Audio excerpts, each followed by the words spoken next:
Was SmackDown Live better than Monday Night Raw? Or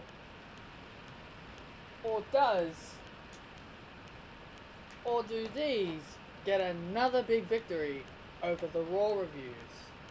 Over the reviews of wrestling? Stay tuned and you will find out. Oh, I bet everybody's happy now, huh? After all the blaming, after all the anger, after all the RKOs to Rusev, after it's all his fault, I bet you shit ton of people are so damn happy that Randy Orton lost today. I betcha. I betcha so many people are so damn happy that Randy Orton lost. You're lucky I'm not wearing the Randy Orton shirt. WWE.com is so freaking lazy, man. I mean, I had an early day at uni. I had my send-off day at university. And by the time I got home, Smackdown was on.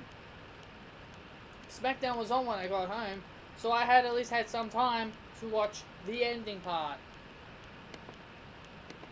But let's go over it. Let's go over what we had on the show anyway. Shane McMahon made major changes to the SmackDown main event, which was basically Randy Orton versus Kevin Owens in a no disqualification match.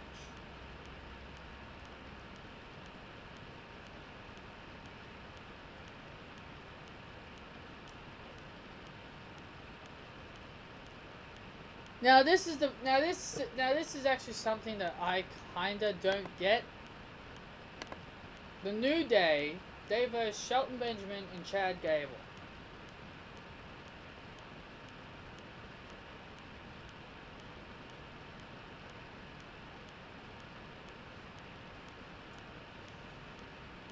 This is the thing I don't understand. Here I thought WWE were building Shelton Benjamin and Chad Gable up to be the next contenders for the SmackDown Tag Team titles, and they lose. The New Day win with an up, up, down, down. Okay, so now you're naming one of Xavier Woods' finishing moves after his YouTube channel,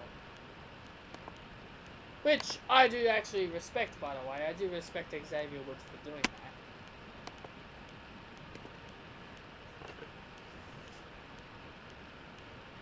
This is actually what I actually liked. This is actually what I liked. I actually saw this on YouTube when I got home after I finished watching the parts that I saw.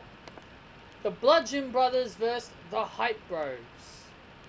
The Bludgeon Brothers got a second straight victory over Mojo Rawley and Zack Ryder. And then Mojo Rawley turns heel. Mojo Rawley turns heel. He goes berserk, and he starts attacking Zack Ryder, and he starts punching him rapidly and saying, "The Hype Bros are dead! The Hype Bros are dead! The Hype Bros are dead! The Hype Bros are dead!" I actually like this. This is actually what I liked. I pictured Mojo Rawley better as a heel. I pictured him greatly as a heel. Zack Ryder's just too much of a fan favorite to turn this guy heel.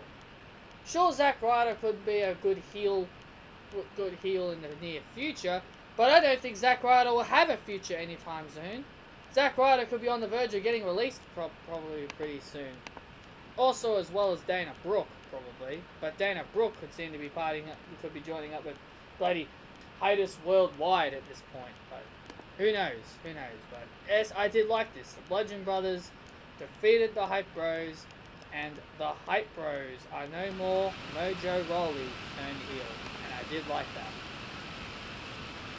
This is when I got home. AJ Styles versus the Singh Brothers. Now I actually saw this. The Singh Brothers were in a 2-on-1 handicap situation. And they lose. So they didn't lose really quickly. It was actually, kind of drawn out. Because apparently the Singh Brothers and Jinder Mahal, all three collectively beat the shit out of AJ Styles, because when I turned the TV on to my Foxtel, they were saying that they were saying that AJ Styles is in a lot of trouble, and and he got a 3-on-1 beatdown. So I'm like, oh well, there you go. Bloody Jinder Mahal did something. Steroids Mahal. Jinder Mahal. Bloody modern day Maharaja. Seriously, this guy sucks. Jinder Mahal sucks. The Singh brothers suck. And AJ Styles does possibly the best Styles Clash I've ever seen him do. A Styles Clash off the top rope to Samir Singh, or whatever one of the Singh brothers were.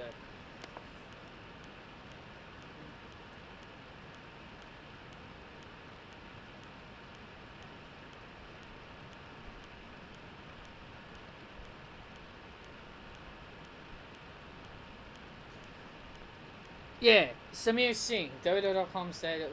WWE.com said it. Samir Singh copped the Styles Clash and got the pinfall 1, 2, 3.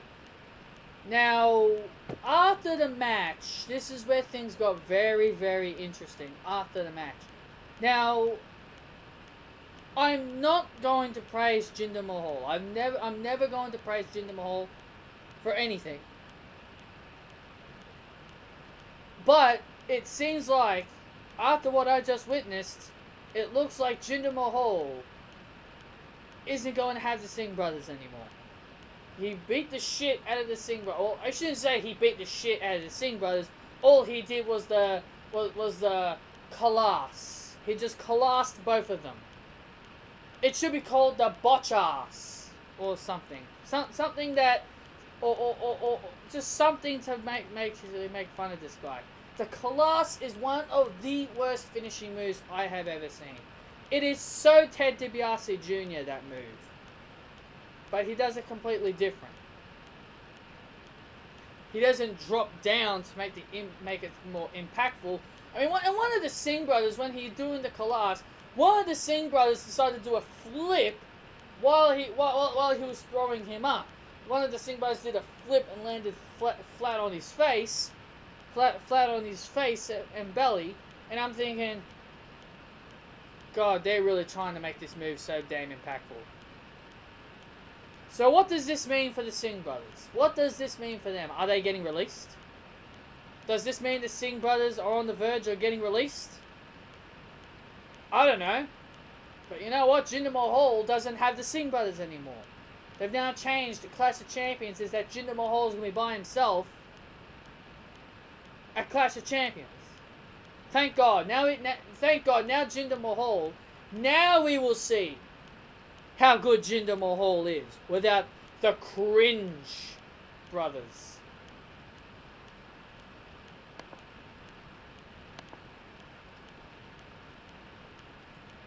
WWE.com still isn't updating it, but we had Ruby Riott, Liv Morgan, and Sarah Logan. They called themselves the Riot Squad. Now, this is my only issue. I don't have a problem with the name. This name actually sounds better than the one that Paige gave hers. I'm going to be honest with you.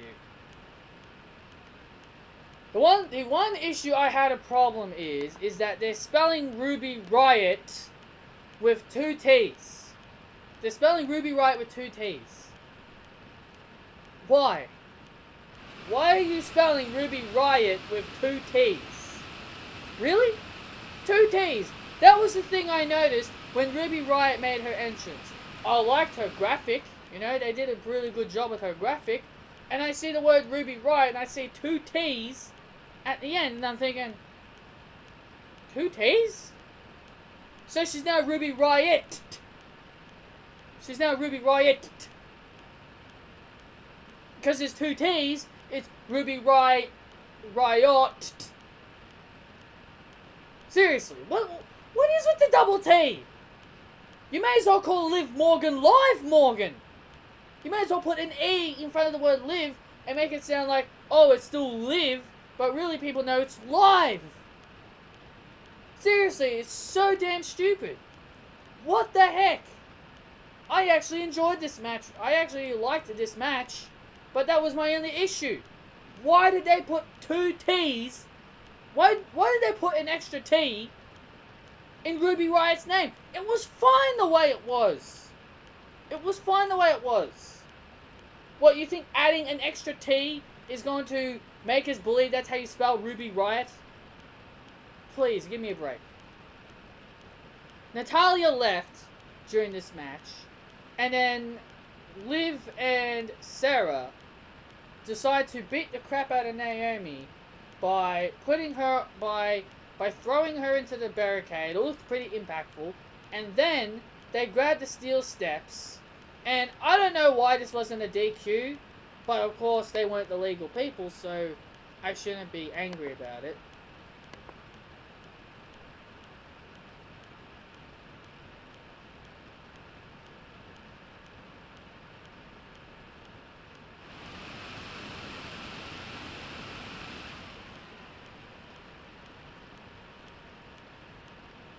And I mean, how am I... And also, Ruby Riot's finishing move. I'm not going to be too criticism on it, because I'm not going to be criticized on it, but I have to say, should I really believe a simple back kick? Should I really believe a simple back kick is enough to pin Charlotte Flair? Should I really believe a simple back kick is enough to pin Charlotte? I guess that was my other criticism about the match. I shouldn't be complaining, but this is obviously what people want out of me. Complain. I'm complaining about things that don't make sense. I mean, Ruby Riot's name, that doesn't make sense. And Ruby Riot's finishing move. A Pele kick. That's something Finn Balor and AJ Styles do, and they don't win with that move. Why is a Pele kick enough to pin Charlotte? How am I supposed to believe that Ruby Riot can physically beat Charlotte with a move like that? Ruby Riot needs something that's more impactful. I want finishing moves to be more impactful and to be taken more seriously. This is Charlotte's first loss since becoming the champion. It didn't take WWE long to make the Queen look weak. Certainly didn't take them long. It certainly did not take them long at all. It certainly didn't take them long. They seem to know how to make champions look weak. That's obviously the case. They obviously know how to make champions look weak. I wasn't a fan of this. Now, obviously, Ruby Riot's team had to win. Obviously, it was their debut. Now, I know I did make a prediction that Ruby Riot's team were going to beat up on Naomi and Natalya, but I did guess the tag team right. I said Charlotte, Naomi, and Natalya, but I didn't expect Natalya to walk off. But at the same time, I shouldn't have been surprised.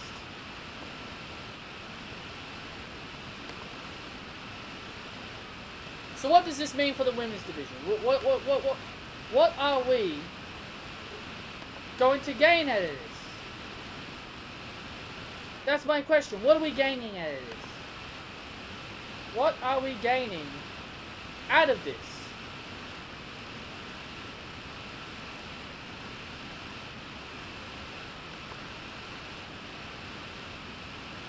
That's what I want to know. What are we gaining out of this? What are we gaining out of this? This is what I want to know. Why are they making it look like that they're trying to make Ruby Riot's squad look more dangerous by having them take out former women's champions? Sure, that sounds good and all. Sure, that sounds good and all, but where is this leading? And Corey Graves is making a statement saying, there's really nobody else on the Smackdown roster that can contend with the Riot Squad. You got Carmella. You've got Tamina and Lana still. Well, Tamina and Lana, I don't think people would really care about. But, yeah, you got freaking Carmella. Carmella's still there. Seriously, they need to start turning women face. SmackDown Live has the lowest face rate, has the lowest division of faces. They've got the lowest division on faces right now. They've only got 3. Becky, Naomi, Charlotte. They need to start turning some women face.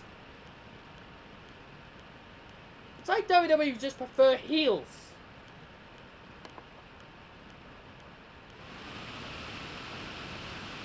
The Riot Squad get the win.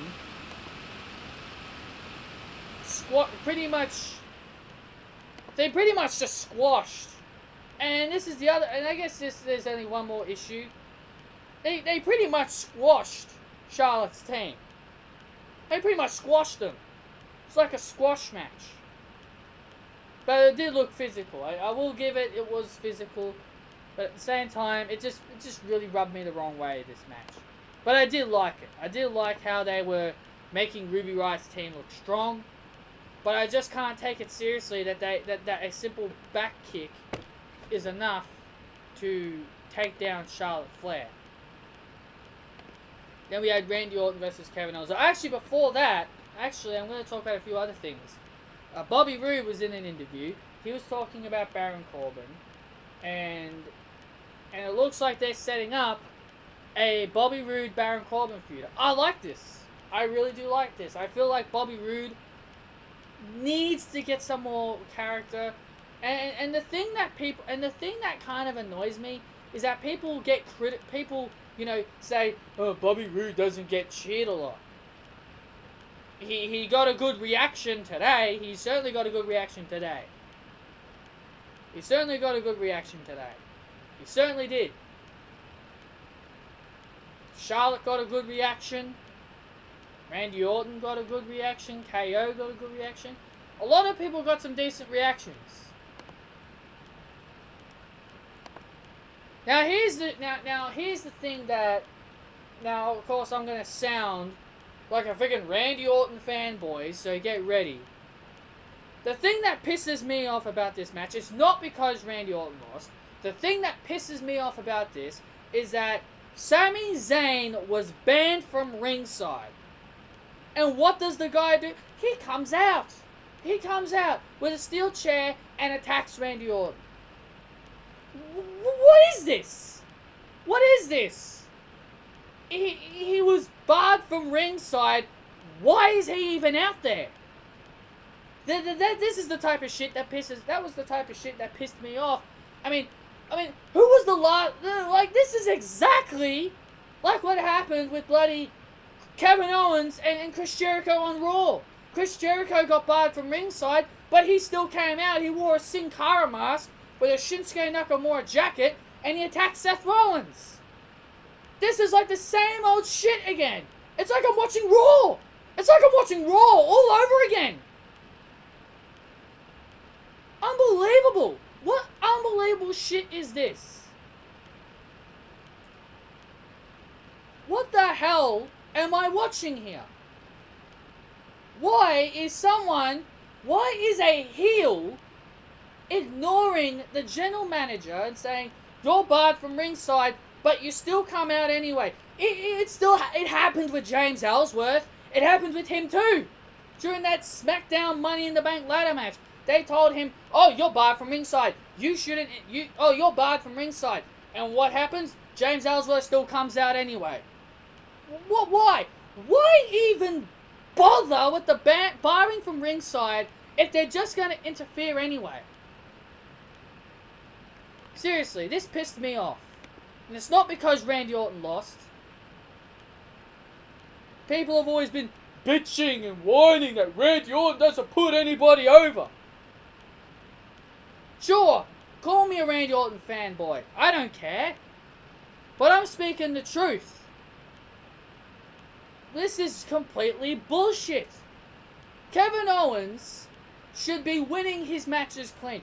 I don't care if Kevin Owens won the match fair and square without any outside interference. I would not have cared. I would not have cared if he did.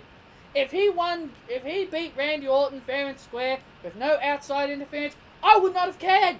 I would not have cared. But considering that Sami Zayn got involved, that's the thing that pisses me off.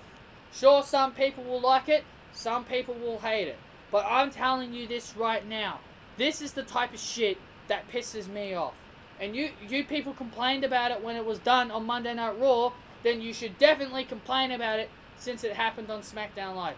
I do not care if you like Kevin Owens, or if you hate Kevin Owens, or if you hate Randy Orton.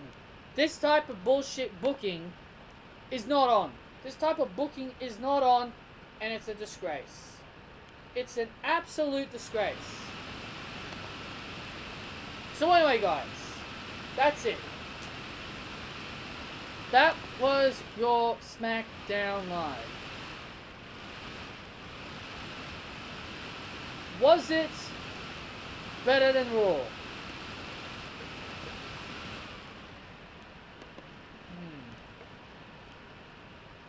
I would have to say yes. I think any type of Smackdown is better than Raw. At least I felt like this Smackdown actually had engaging storylines and things actually kind of made sense. Only a few things kind of were kind of, a bit up and down. So the question is, do Patrick's super cool Christmas creations top Smackdown? I'm going to be honest. Yes. I still think my Christmas cards creations were better than Smackdown. Smackdown was better than Raw. Smackdown, I give it a 6. I give it a 6. Some of the stuff on Smackdown didn't make sense, but Smackdown was by far still better than Raw, because I gave Raw a 0. Even if Smackdown had a 1 out of 10, it'd still be better than Raw. That's how I rate. That's how I rate. I give the best ratings, and whatever rating is higher, that's what brand wins. But overall, I think these win, because like I said, I gave these 10 out of 10. Those win, but SmackDown Live overall was the better brand, and I thought, SmackDown was actually a bit more engaging than Raw. So anyway, guys, that has been your SmackDown Live review. I hope you all enjoy it. Comment down below on what your thoughts on SmackDown Live were, and please let me know. Please let me know your thoughts on SmackDown Live. Alrighty, guys, hit that like button, comment down below, hit that subscribe button if you're new, or if you want, click the bell so that way you can be notified all times. And I'll see you all next time, guys. Happy holidays, because now I'm officially on holidays, ladies and gentlemen.